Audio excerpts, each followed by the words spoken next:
Assalamualaikum warahmatullahi wabarakatuh. Perkenalkan, nama saya Suhaila dari Akuntansi D 2017. NIM saya 1716077. Di sini saya akan mempresentasikan tugas metode penelitian yang berjudul Analisis Sistem Informasi Akuntansi Penggajian pada PT Nusantara Kars Semesta Cabang Surabaya.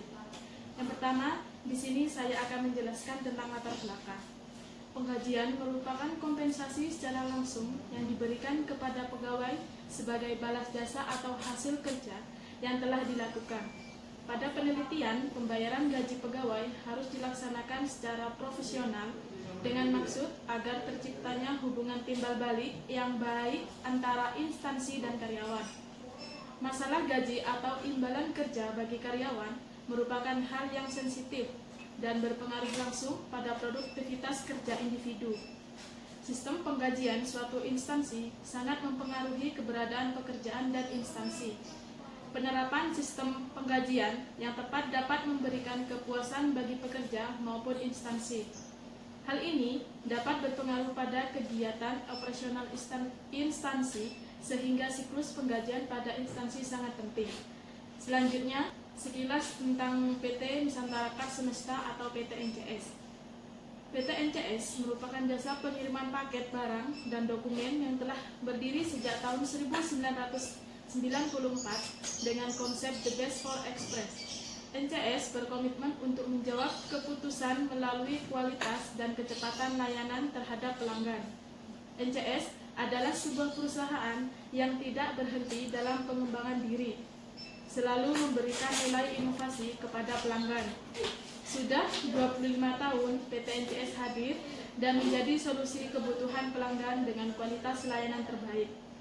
Solusi inovatif, pengiriman cepat, aman, dan akurat merupakan model utama NCS sebagai yang terdepan dalam penyediaan jasa terpadu kurir ekspres. Luasnya jaringan sampai dengan 101 kantor cabang dan lebih dari 500 agen mitra di seluruh Indonesia mengharuskan NCS untuk selalu mengedepankan inovasi agar selalu terdepan dalam memberikan servis kepada customer. Untuk rumusan masalah dalam penelitian ini adalah bagaimana analisis sistem informasi akuntansi penggajian karyawan pada PT Nusantara Kars Semesta. Tujuan penelitiannya yaitu tujuan yang ingin dicapai dari hasil penelitian ini adalah untuk mengetahui analisis sistem informasi akuntansi penggajian karyawan pada PT Nusantara Kars Semesta Cabang Surabaya. Untuk penelitian terdahulunya, di sini saya memakai 5 artikel. Yang pertama dari penelitian Vera Febrianti tahun 2017 yang berjudul Analisis Sistem Informasi Akuntansi Penggajian dalam Rangka Efektivitas Pengendalian Internal Perusahaan atau studi kasus pada PT Populer Sarana Medika Surabaya. Yang kedua, penelitian Devin Pratama, Toto Sugiharto tahun 2014 yang berjudul Analisis dan Perancangan Sistem Informasi Akuntansi Penggajian pada PT Karya Murni Indah.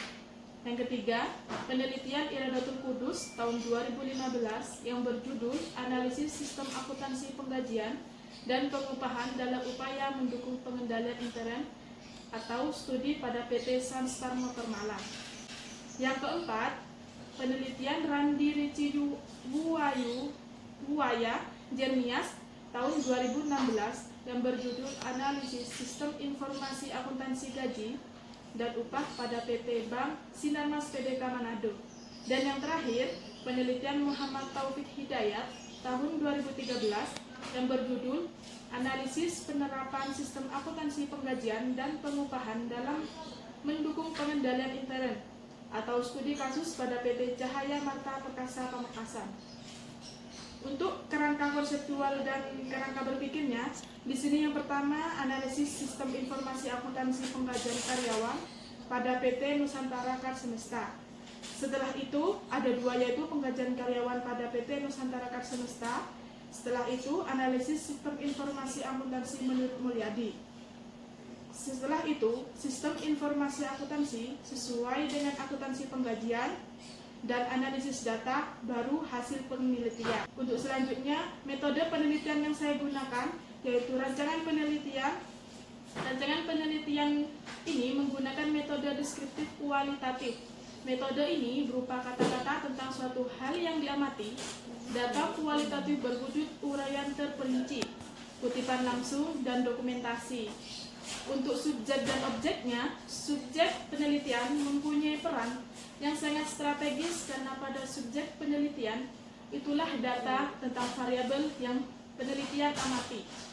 Subjek yang diteliti adalah pimpinan karyawan yang mempunyai bagian-bagian di bidang yang saya teliti. Untuk objeknya adalah sistem informasi akuntansi penggajian yang meliputi administrasi penggajian karyawan dan pemberian insentif. Untuk teknik pengumpulan data di sini ada 3, yaitu wawancara, observasi, dan dokumentasi. Wawancara dilakukan dengan tanya jawab kepada pihak yang bersangkutan seperti kepala perusahaan, bendahara, dan karyawan yang masuk dalam penelitian pada PT Nusantara Kars Semesta Cabang Surabaya. Untuk observasi, penelitian melakukan observasi langsung dengan mengamati serta mencatat aktivitas-aktivitas yang terkait dengan siklus penggajian pada PT Nusantara Kars Semesta Cabang Surabaya. Untuk dokumentasi yang diperlukan oleh peneliti antara lain gambaran umum PT Nusantara Kars Semesta Cabang Surabaya, struktur organisasi, bagan alir siklus penggajian, dan dokumen lain yang berkaitan dengan pembahasan penelitian. Dokumen-dokumen ini dapat berbentuk teks tertulis, artefak, gambar, maupun foto. Untuk teknik analisis data, yaitu ada pengumpulan data, penyajian data, penarikan kesimpulan, dan verifikasi. Untuk pengumpulan data merupakan bagian yang terpenting dalam sebuah penelitian. Penelitian ini dilakukan dengan mencari, mencatat, dan mengumpulkan data menggunakan 3 metode pengumpulan, yaitu wawancara, observasi, dan dokumentasi. Penyajian data dalam penelitian kualitatif yang sering digunakan untuk menyajikan data adalah dengan teks yang bersifat naratif. Penyajian data dilakukan untuk mempermudah penelitian dalam mendeskripsikan data. Untuk penarikan kesimpulan dan verifikasi, kesimpulan awal yang dikemukakan masih bersifat sementara dan akan berubah bila tidak ditemukan bukti-bukti yang kuat yang mendukung pada tahap pengumpulan data berikutnya. Untuk lokasi penelitiannya sendiri, ini bertempat di PT Nusantara Kars Semesta, Jalan Taman Kendang Sari nomor 49 Surabaya. Untuk waktu penelitiannya yaitu selama 2 bulan, yakni Mei sampai Juni 2020. Sekian penjelasan proposal dari saya, kurang lebihnya mohon maaf. Semoga bermanfaat. Assalamualaikum warahmatullahi wabarakatuh.